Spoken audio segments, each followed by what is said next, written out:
मुलांच्या सुट्ट्या सुरू झाल्या तर काय आपल्याला डबल काम.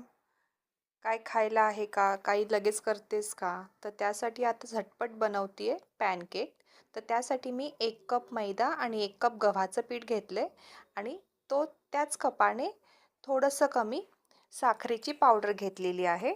आता हे छान सगळं मिक्स करून यामध्ये चॉकलेट फ्लेवर हवा होता म्हणून थोडंसं 1 चमचा आपल्याला यामध्ये चोको पावडर घालायची आहे.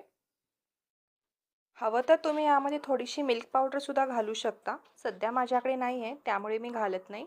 आता हे छान मिक्स केल्यानंतर आपल्याला यामध्ये 1 अंडं घालायचं आहे.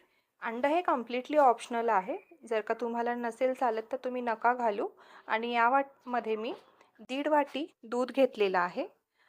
ते काय आपण अंदाजाप्रमाणे कमी जास्त करू शकतो. आता आपण हे छान मिक्स करून घेऊया. इथे मी छान मिक्स करून घेत आहे. बॅटर छान रेडी झालं की आपण त्यामध्ये आता थोडासा व्हॅनिला एसेन्स, 1 चमचा तेल घालायचे आणि थोडंसं चिमूटभर सोडा घालायचे. आता हे छान मिक्स करून घेऊ. हे बनायला अगदी इझी आणि झटपट बनतं. 5 मिनिटापेक्षा सुद्धा कमी वेळ आपल्याला लागतो आणि मुलांना काहीतरी नवीन मिळतं खायला. तर हे बघा, आता एक पॅनवरती मी हे छोटे छोटे पॅनकेक घालत आहे. आता आपण ह्याला 1 मिनिटासाठी झाकण ठेवायचे.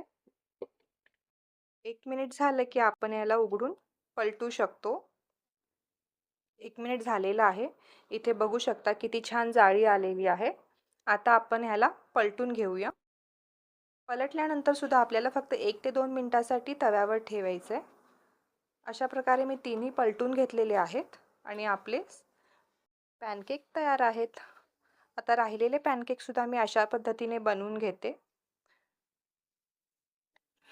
हे अगदी छान जाळीदार हलके फुलके बनतात. जर का तुम्हाला अंडा आवडत नसेल तर तुम्ही ते स्किप करू शकता.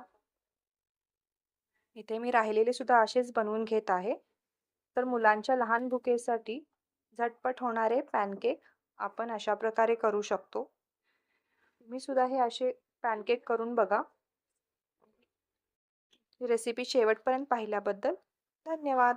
यावरती मी जास्त ह्याला चव येण्यासाठी वरून मध घालत आहे आणि थोडंसं चॉकलेट. 5 मिनिटापेक्षाही कमी वेळेत बनवून आपले पॅनकेक तयार आहेत.